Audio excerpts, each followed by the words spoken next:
Apa yang dimaksud dengan hukum Taurat? Kata Taurat dalam bahasa Ibrani adalah Torah dan dalam bahasa Yunani adalah nomos. Istilah kata Torah berasal dari kata kerja bahasa Yunani, yaitu kata yara yang mengandung pengertian, hukum, arahan, pengajaran, instruksi, didikan, menunjukkan.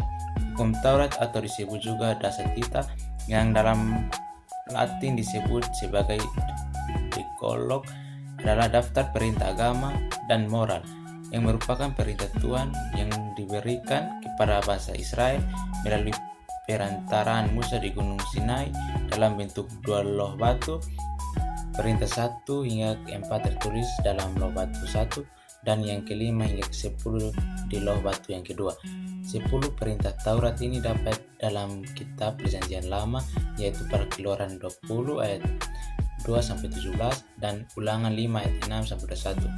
Hukum Taurat adalah pedoman hidup umat Allah yang mencakup hukum-hukum moral, sipil, dan keagamaan serta 613 hukum dan perintah. Bagaimana pandangan Yesus mengenai hukum Taurat dalam kitab Sinoptik? Yesus menganggap bahwa hukum Taurat sebagai ketetapan Allah yang bersifat berwibawa dalam hal agama. Ia melihat kebutuhan untuk menebus kepada arti bidiannya yang membuat lebih dari sekedar tuntutan hukum lahiriah.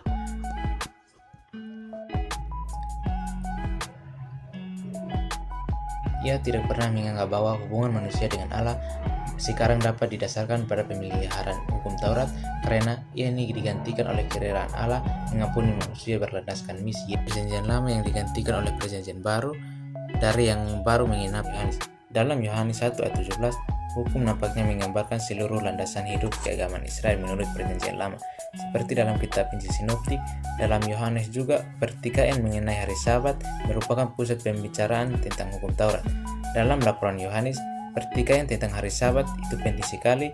Yesus dengan terus terang mengancam keahlian orang Yahudi dalam menafsirkan Taurat. Hukum Taurat diberikan oleh Musa, tetapi kasih karunia dan kebenaran datang oleh Yesus Kristus.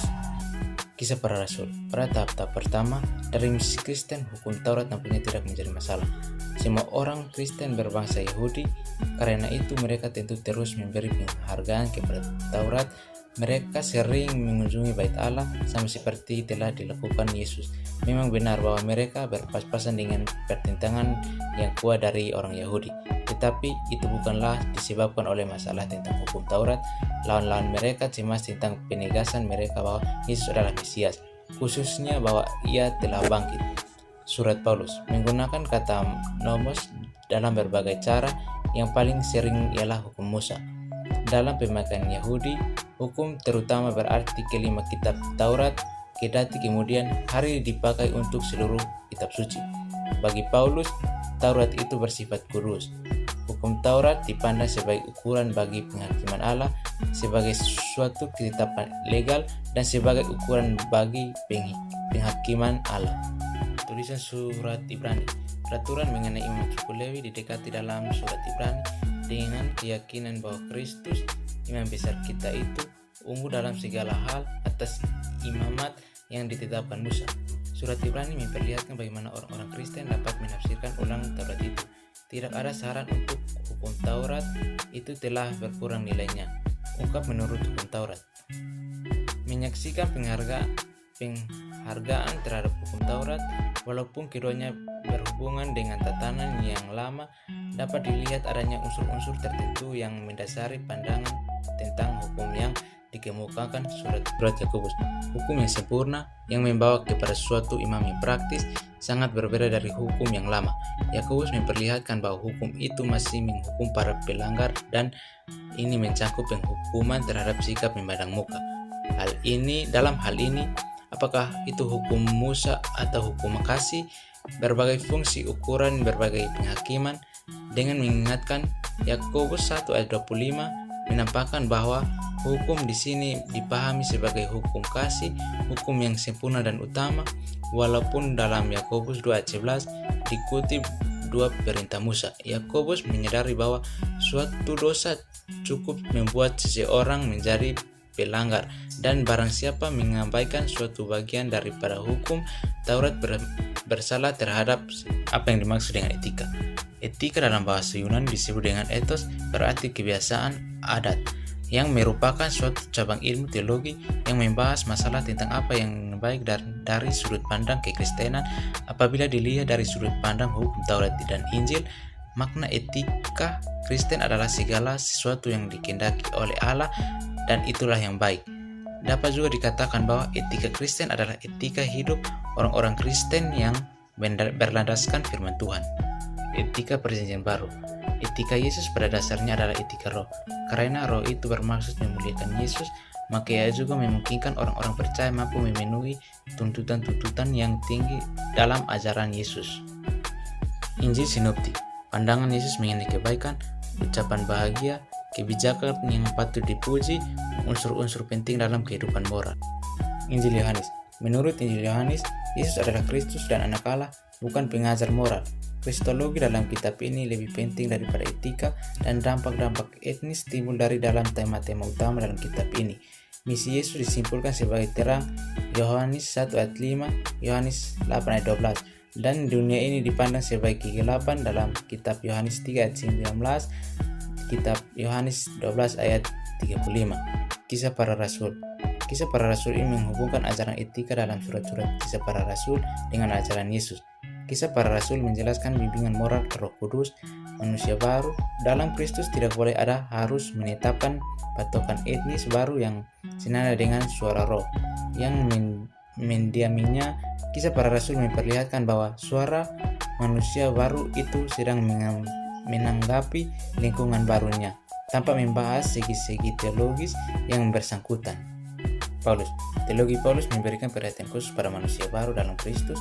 Penjelasan mengenai anugerah Allah melibatkan perubahan dalam etika pribadi, karena manusia baru itu mutlak harus mengembangkan tata nilai baru yang serasi dengan kedudukan mereka, kebijakan yang harus dikembangkan, kejahatan yang harus dihindari.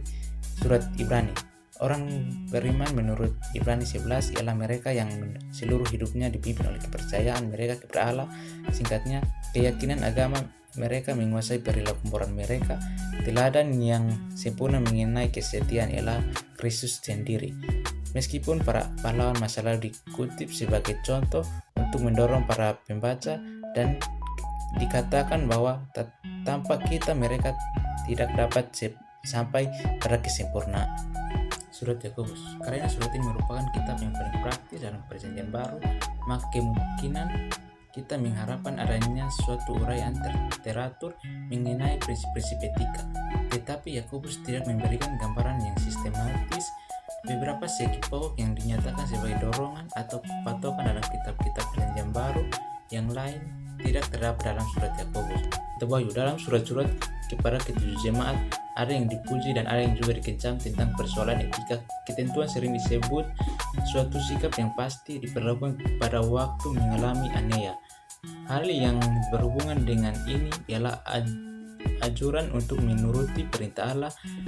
Ada ajuran khusus bagi orang martir. Ada yang memberikan kesan bahwa kesetiaan kepada kebenaran dinilai tinggi, teristimewa kalau kebangkitan pertama. Terbatas bagi orang martir suatu tafsiran yang dasar teologis.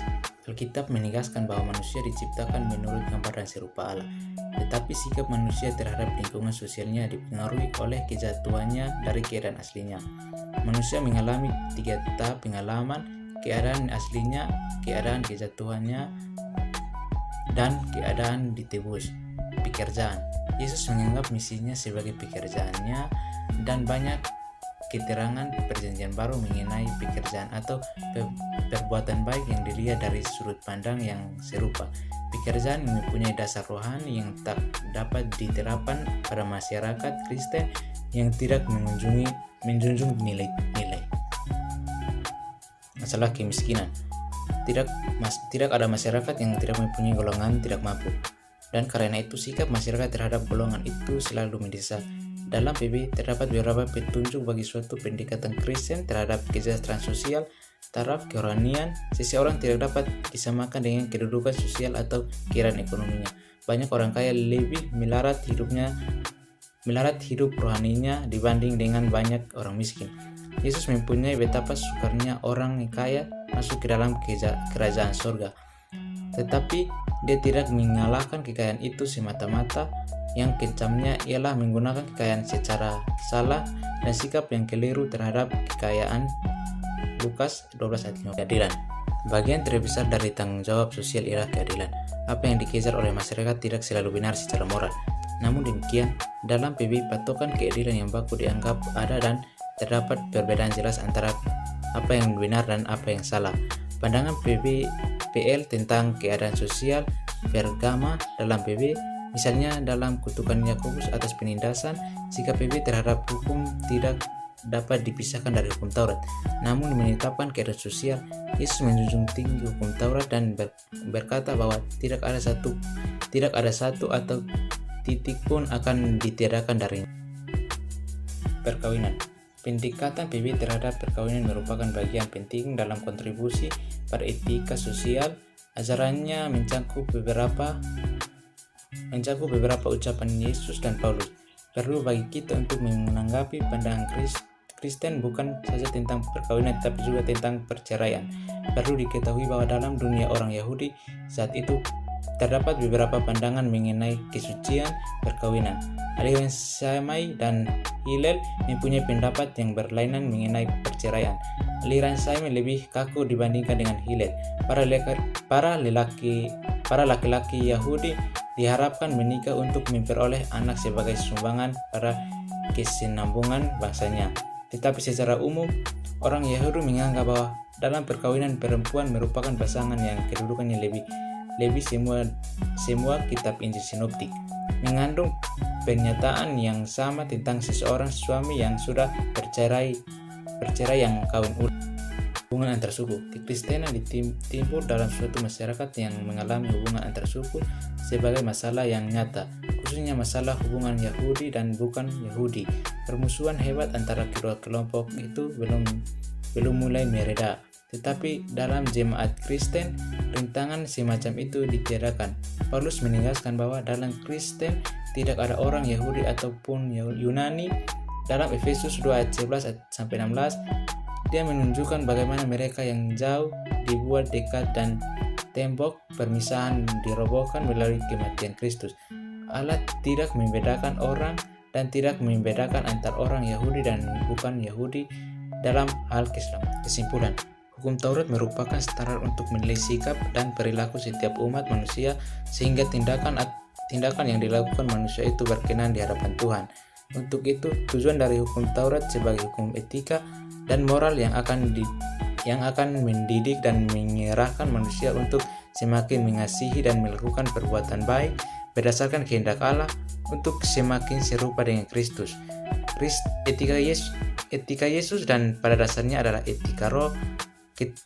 Karena roh itu bermaksud memuliakan Yesus, maka ia juga memungkinkan orang-orang percaya mampu memenuhi tuntutan-tuntutan yang tinggi